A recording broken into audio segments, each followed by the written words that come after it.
Today's episode on the Gym Owners Fitness Business Podcast and the Women's Leaders Fitness Business Podcast was recorded in front of a live audience at Ignite Fitness Business Events in Melbourne on February the 21st. It was then recreated as audio so that you can sit down, listen to it as a podcast, take notes and implement them into your business.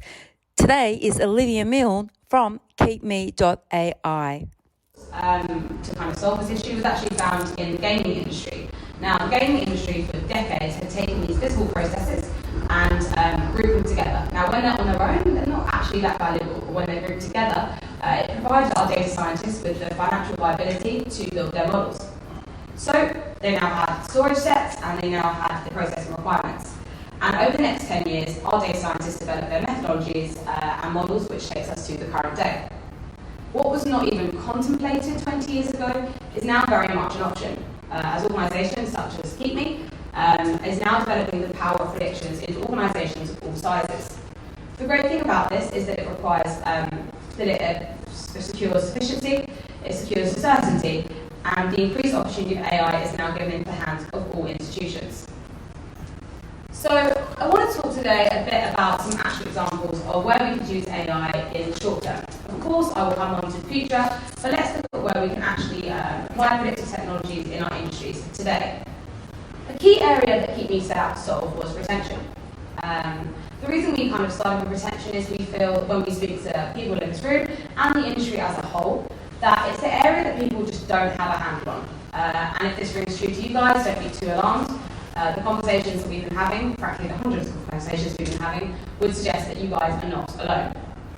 So, when we initially set out to solve the issue of retention, we wanted to ensure that we could do so with a basic data set. Now, when I talk about a basic data set, essentially what I mean is a data set that we could find in your member management system. So points such as member gender, member age, attendance data, that kind of thing. And what we wanted to do was marry our own operator experience with statistical modelling. And in doing so, we did pretty well. We managed to achieve about a 65 to 70% accuracy rate. Of course, this is considerably higher than what we can do as humans on our own, especially when we're scaling this at a scale of 5,000 members, 10,000 members, hundreds of thousands of members, so it was still pretty accurate. But when we took out our own expertise as operators and we removed the emotion from it, the bias and any influence over the data, we were able to achieve 90%, which is a considerable difference. Now, that is not me telling you with a 90% degree of accuracy that I can tell you which your members are going to leave you next month. That is me telling you with a 90% degree of accuracy which your members are going to leave you in 8 months' time, or 10 months' time, or next year. This is a huge impact for our industry, and we would suggest a real game changer. So let's say I, Olivia, signed up for a gym in January, and it's now February the 21st, and I'm attending quite frequently, I'm pretty happy, I'm pretty engaged. Keepme could suggest to you as the operator that there's a chance that I'm not going to renew my membership. If you came and said to me, Olivia, you're not going to renew in December, I think you've lost your mind. Because let's be honest, no one that's just signed up for a year membership is going to admit that they're not going to be there in 10 years' time, in 10 months' time. But Keepme sees things that humans don't, and as humans we all have the ability to kill ourselves. Keepme works off of pure prediction. It doesn't work off of emotion or influence or bias. Always trust the data, always trust the model. So, this is how we do it. Now, I'm not going to get heavy on this one. This is not going to have you having flashbacks to your year 11 maths class, don't worry. But we do feel here at Keepme that it is our responsibility to explain to you how AI works, especially, as I said, as it's becoming an increasing part of our everyday lives. So, how do we get these prediction models to work so accurately? Well, first of all, as I said, we take your member data. So this is pretty much anything found in your member management system. Gender, age, attendance data, and we also can pull data from other sources. So say, for example, your NPS responses or any email marketing campaigns data. And the beauty of Keepme is that it will tell you if it's actually relevant or not. So once we have this data, the next thing we work with are these decision trees, which are behind me. We essentially take a basic data set, and then we branch off to yes and no, and then it forms an inevitable outcome. In the found forest method, we basically build hundreds and hundreds of these trees. So we look at every individual basic data set and build every single possible combination of that outcome. The way that we do it is we take all of your data and we use the first 80% of your historical data to build the model, and then we take the remaining 20% to test it. So we always can ensure that the model is 100% accurate before it sees the light of day. The staggering thing with this is that from just a basic data set you find in your member management system of about 25 points, we can produce over 33 million decision trees, which obviously is a lot. But when they're used individually, they're not actually that useful. But when we combine them, we can produce highly accurate insights. Now, the Keepme would think this is the most exciting part. The interesting thing about this is that as our market is constantly evolving, you need a platform that's going to keep up with you. And the great thing about Keepme is that it's constantly refreshing every single second of every single day, as it's exposed to more data and therefore more potential outcomes. I must just stress also when I speak about the model, this isn't a one-size-fits-all model. If you're a 5-club operator, each of your clubs will have a different model. Each one is built completely uniquely and drills all the way down to the individual member level as we work out every single outcome for that member. So, these are our decision trees. So, what can we do with these individual scores? So, Keepme essentially scores every single member based on the prediction of risk of them leaving. Also, the prediction of the risk of them leaving at the next opportunity, not the risk of them leaving at their when their membership's up. And this is really important. When we score each individual separately, it enables us to start asking questions like, for example, which of our group classes is driving better retention? Or say I'm a 5-state operator, why is one of my sites achieving an 83% Keepme score and then one only a 56? When we're armed with this information, it allows us to tailor our engagements so that we can speak to members in a way that is highly accurate and will probably improve the outcome for both. Now, these communications can be something as simple as an email or an SMS or an automated call list, so Keepme can ensure you're having those calls. Now, I'm sure you guys are already having those calls, but with Keepme you can secure and be confident in the knowledge that they will be successful ones. So, let's take an example of retention. As I said, we set out initially to secure the issue of retention, but what is the actual probability that we can improve this? Well, if I could tell you which of your members are going to leave, and in a time frame that would allow you to do something about it, surely you'd be able to help this.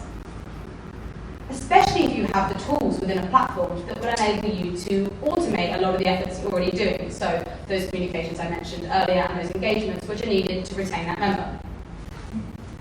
At the very, very least, we know that this approach is going to have a better impact than the generic sort of 12-week user journeys we see sent out to every single member in a one-size-fits-all model. So, let's move away from retention and let's move towards a different metric. Let's talk about referrals. We know the cost of acquisition for new members is going up month on month, especially when we look at, for example, social ads and the cost of social spend in general. It makes sense for us to look within our existing member base in terms of how we can drive new business. Of course, I'm talking about referrals here. So let's take NPS, for example. We all know today what an NPS is. But it is a short survey that we send members which asks them to rank us on a scale of 0 to 10. So let's look at 0 to 6. Now that means they're not really happy, something is probably going wrong here, and they're very unlikely to refer us to a friend or family member. On the other hand, if they score us a 9 to 10, for example, that means they're really happy with what we're doing and basically telling us that they are a prime candidate for referrals. We've actually had a client that's seen a 21% increase in their referrals since starting with Keepme, because we know that when we focus on retention, naturally other metrics in our business improve, such as revenue, and in this case, referrals. So let's take an example of an operator we had. They send out 100,000 NPSs every single year, and they get about a response rate of 35%, which is incredibly impressive. So that's like 30,000 to 3,500 responses every single year. When we look at that engaged membership, that is great, but they get kind of some mixed responses back. But they are getting a lot of 9 and 10s. And as I said, what these 9s and 10s are telling us is that they are prime candidates for referral. Now, I'm sure you guys are already using this, your MPSs in this way, but Keepme allows you a new level of accuracy. So say, for example, your 9 and 10 comes back, but they actually referred someone last month. It's very unlikely they're going to have a referral again this month. But they're still super engaged in our club, and we still want to engage them in a positive way. So we could send them a PT offer, for example. Also, we always talk about the positive, but what about the negatives in the situation? What happens when someone scores us a 3? There is nothing more annoying in any industry when when we submit a low submitting NPS survey and we get a referral or renewal offer in response. It's just really irritating, and they're not going to refer someone or renew us. So Keepme allows you to turn that engagement into a positive one. So instead of sending out a generic referral offer, we could send out something that looks a bit like this. Hi guys, we're really sorry that you scored us a low scoring NPS score, and we're sorry you had a bad experience with us last month. Of course, it's completely unacceptable. There was no towels in female changing rooms. This won't happen again. As a sorry from us to you, here's a code for a protein bar. Keepme allows you to seamlessly transfer a negative piece of feedback into a positive experience, which is always going to help with your retention. What I do want to stress here in terms of NPS as well is that NPS is not actually a retention tool. NPS is very much a customer feedback tool, which is great. We can use that to increase revenue, and I will come on to that. But it is very much a tool that is used for customer engagement. There's actually no statistical evidence that suggests that retention and NPS is linked. In fact, all we know is that we are 4 times more likely to keep a client that's referred even a low scoring NPS than one that didn't respond at all. So, we've spoken about retention and we have spoken about referral. But what about overall revenue?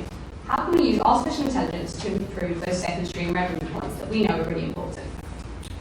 So let's say I am a club and I've had a pretty good start to 2020. I've signed up 500 new members in my club. And my marketing team come to me and they want to push personal training, for example. So this makes sense. And what we're going to do is just send out a generic one-size-fits-all email to every single one of our members and hope that someone signs. No. With AI, you can take a completely refreshed approach to this. One that is tailored and one that is targeted. Now, we have an operator we know operating at a 30% increase in their second stream revenue through following this exact approach. So what is the approach? Well, firstly, we only speak to people that actually want our offer. So we can manage to send content to people that are actually going to be engaged with it, so activating our active members and improving our customer engagement without waking anyone that we don't want to wake up. Second thing we can do is send them the exact price or quantity point that they actually want. So again, we're not serving them with something that's going to turn them off, we're serving them with something that they actually want.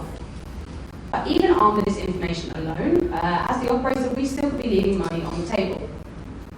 So this is actually one of my favourite examples because I've seen the results that it has achieved for our operators, especially the one with the 30% increase.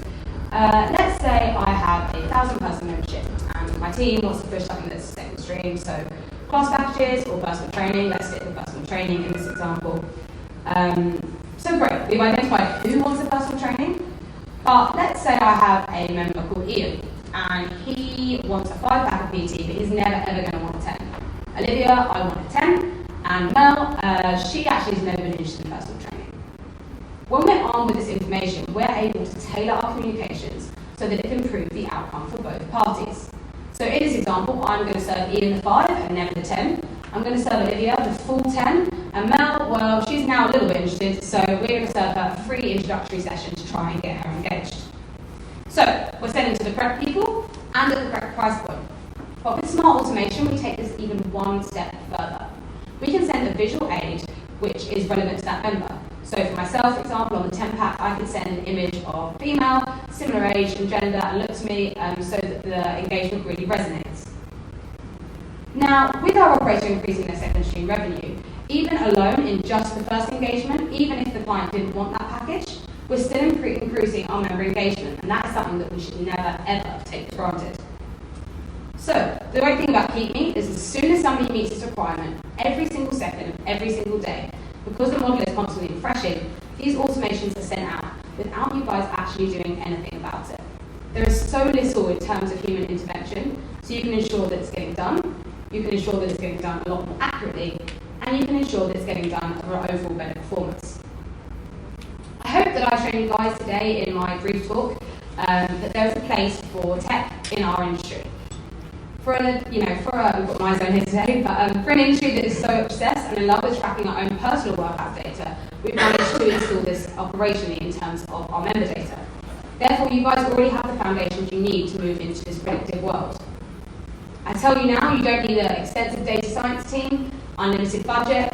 All you need really is your laptop, your data, and obviously Keepme.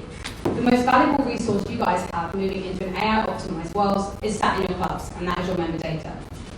Now, what I'm excited about in general is not to talk to you about what we are currently doing for our clients, but hopefully if we're here this time next year, to talk to you in the future about what we can do for our clients, as our knowledge and understanding develops every single day. Currently, artificial intelligence is a competitive advantage for operators, but very soon it will be a competitive necessity to keep up in our industry. Of course, I've only covered a fraction of what I could today, and me and myself and my colleague James will be around all day, so if anybody wants to speak to us, please feel free.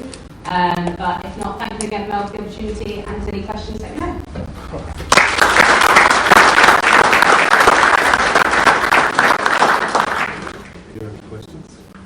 Has anybody got any questions for Olivia?